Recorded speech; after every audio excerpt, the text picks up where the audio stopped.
Hello again, everyone. Welcome to Washington Gun Law TV. I am Washington Gun Law President William Kirk. Thanks for joining us. Hey, it has been a rough couple of weeks, from the incident in Buffalo, New York, to, of course, the incident in Uvalde, Texas.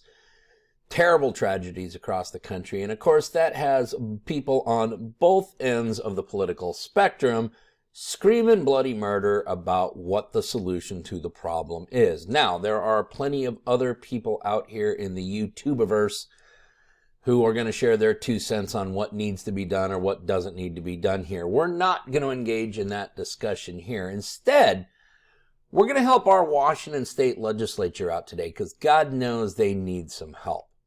You see, every time one of these incidents happens, we start talking about all the new gun laws we need to make our lives and our communities safer. So as a lawyer, I thought I'd actually sit down today and talk to our state legislature about some gun laws that might actually work.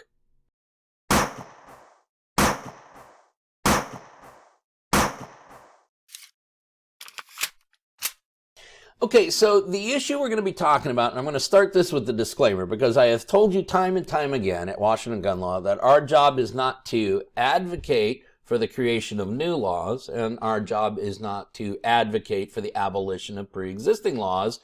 Our job is to teach you what the law really means to you, the lawful and responsible gun owner, so you can act in accordance with that law. Now, what I'm going to be doing today is actually proposing some new legislation. Am I in favor of this legislation? I'm not necessarily saying I'm in favor of this legislation. I'm also not saying I'm opposed to any of this legislation. What I am saying to you, the Washington State legislature, is that next year when you go back into session and you start talking about all the different ways you're going to cut back on gun violence and gun crime and start saving lives, what I and the rest of us are asking you is to actually focus on the problem and quit waging war on the lawful and responsible gun owner. Because any of the statutes passed in this last legislative session, whether it goes to magazine capacity bans or 80% lower bans, or where we can or no longer carry our firearms, those pieces of legislation are designed to do one thing and one thing only, and that is restrict you, the lawful and responsible gun owner. So instead, what I'm asking the state legislature, what I'm asking legislators to do all around the country, is to accept a couple of very universally acceptable facts and then to do something about it. Here is the fact that we need to understand and operate on, is that approximately 80% of all gun crime in the United States is committed by a perpetrator who is unlawfully possessing the firearm at the time that the crime is committed. Let me say that again. 4 out of 5 gun crimes in the United States involving violence involve the perpetrator unlawfully or illegally possessing the firearm at the time that the crime is committed. And that is a universal fact that has been checked, oh yes, by PolitiFact even, and we'll put the link down below where they found that that is, in fact, a true fact. So, does our legislature focus on that as the problem? Do they sit down every year and go, how are we going to get the guns out of more criminals' hands? No, they don't. Instead, they focus on taking the guns out of your hands. Okay, now before we get started, let's remember a couple things about when you get convicted of felonies in Washington. Every felony has a seriousness level from a 1 to a 15. Every offender gets a score anywhere from a 0 to a 10. We look at a chart. Once you're convicted, we go up to the seriousness level, over to your score, we find a range, and the sentence will be somewhere within that range. So when I start talking about adding time to sentences, when I start adding points, what I'm talking about is moving an individual on this scale to some other part of the chart so that more incarceration time is coming. Okay, my first idea. Let's talk about the felony firearm enhancement. We did a video on that recently on our bullet point series. You can check it out, links down below. And essentially what a felony firearm enhancement says under RCW 9.94A.533 is that, hey, listen, if you commit a felony and you use a firearm in the commission of that felony, we're going to add more time onto it. For Class A felonies, they're going to add 5 more years to your sentence. For Class B felonies, they're going to add 3 more years.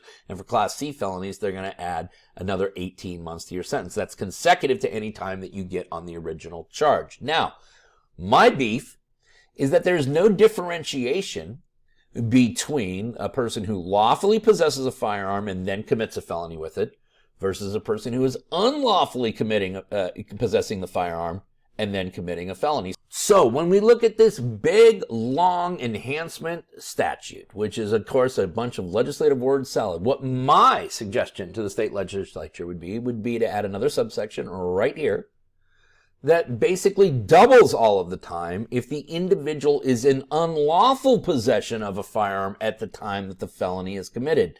I believe that adding a mere point to their score through an unlawful possession of a firearm is insufficient to take this person out of society. And let us remember what we're talking about. We are talking about an individual who's already been convicted of a crime, which means they can't possess a firearm, who is now unlawfully possessing a firearm and then using that firearm in the commission of a felony. I think that that person has demonstrated a significant propensity for violent criminal behavior, and their removal from society is best for all of us. Okay, now let's talk about theft of a firearm under RCW 98.56.300. Now, theft of a firearm is a Class B felony. It is a level 6 offense. So, even if you have 0 points, I will give the legislature credit here, which is that if you are convicted of one of these offenses, even on a first offense, you are looking at 12 plus months. What does 12 plus mean to me, the criminal defense attorney? Well, it means you're not going to the county jail. You're actually going to be a guest of the Department of Corrections in one of our state penitentiaries. Now, if you've previously been convicted of a felony, you're looking at 15 to 20 months. And if you've been twice convicted of a felony, you're looking at 21 to 27 months. What I am suggesting to the state legislature is to add to 9A56300 right here a new section which would state that the theft of a firearm by any person who is not lawfully allowed to possess a firearm would result in an enhancement of additional prison time. Take it one step further, I would add yet another subsection to this that says that the theft of a firearm by a person who has previously been convicted of unlawful possession of a firearm shall also result in considerable additional time incarcerated. Okay, now let's talk about RCW 9A.56.310, possession of a stolen firearm. Now, let's face it, people who are possessing stolen firearms are usually not up to any good. Okay. Now, this is a level 5 offense. It's a Class C felony. And on a first offense with no criminal history whatsoever, you're looking at anywhere from 6 to 12 months in a county jail. If you've previously had a conviction, a felony conviction that counts as a point, you're now looking at DOC time, 12 plus months to 14. And if you've been twice convicted of felonies, you're now looking at 13 to 17 months. Again, take this statute right here, add a couple of additional subsections, which basically says that the possession of a stolen firearm by a person who is otherwise ineligible to possess a firearm shall constitute additional time. And go one step further, which says that the possession of a firearm by a person who's previously been convicted under RCW 9.41040 of unlawful possession of a firearm will again face statutory enhancements which will greatly lengthen their prison sentence. Now, let's talk about RCW 9.41.080. And we've done a bullet point video on this too. And this is delivery of a firearm to an ineligible person. So a person legally purchases a firearm or legally possesses a firearm and then transfers or gives it to a person who is otherwise not lawfully allowed to possess a firearm. Now, that can happen one of two ways. It can happen inadvertently, and again, I don't think that's lawful and responsible gun ownership, but it can also happen intentionally. We call those straw purchases. Someone goes in and intentionally buys a firearm, not for themselves, but for another person who is restricted from possessing that firearm. Now, it sounds pretty serious, right? Well, it is a Class C felony, but a 941.080 violation is an unranked felony, which means there is no mandatory jail time at all. A judge, if they wanted to, could actually impose no jail time. They have up to 12 months of jail time to impose, but there is no time that is mandated. Now, here's my beef with 941-080. The statute reads, no person may deliver a firearm to any person whom he or she has reasonable cause to believe, 1, is ineligible to possess under 941-040, or 2, has signed a voluntary waiver of their firearm rights under 941-350. Okay, so the statute says has reason to know. But don't we believe that there is a significant difference between a person who should have known versus a person who actually does know? And that is a person who intentionally conspires with another person to go and unlawfully purchase a firearm so that it can be given to that restricted person.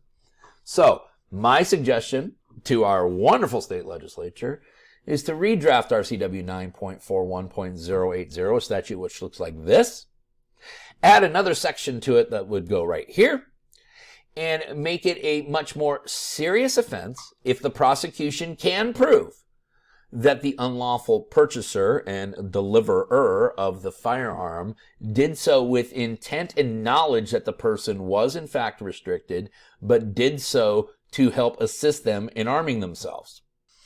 And then finally, the last piece of legislation is not my idea. It's actually you, the Washington State Legislature's idea. Now, as you were all geeking out on the channel during the legislative session, we saw many, many bills getting kicked around, and 4 of them ended up teed up just perfectly to have floor votes on and become law. Now, 5078, the magazine restriction, that got voted on and passed.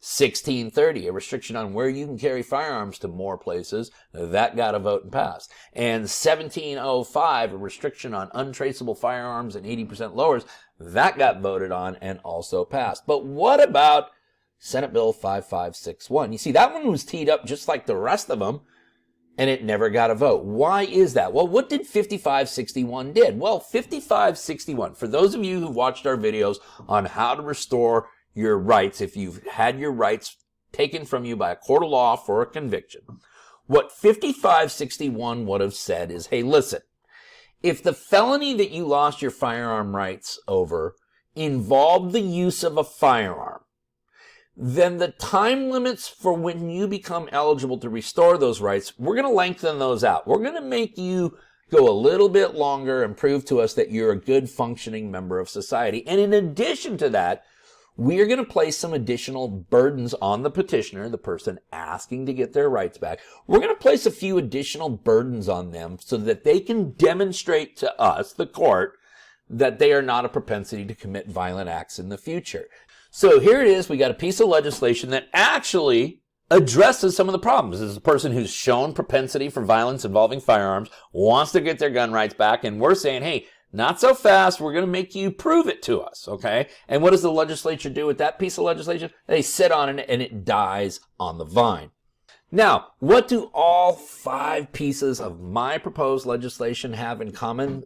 Well, 1, it would not affect you, the lawful and responsible gun owner, because you are not the problem that our country faces. But more importantly, before anyone could be subject to any of these proposed pieces of legislation today, well, you would have to be convicted of a felony first.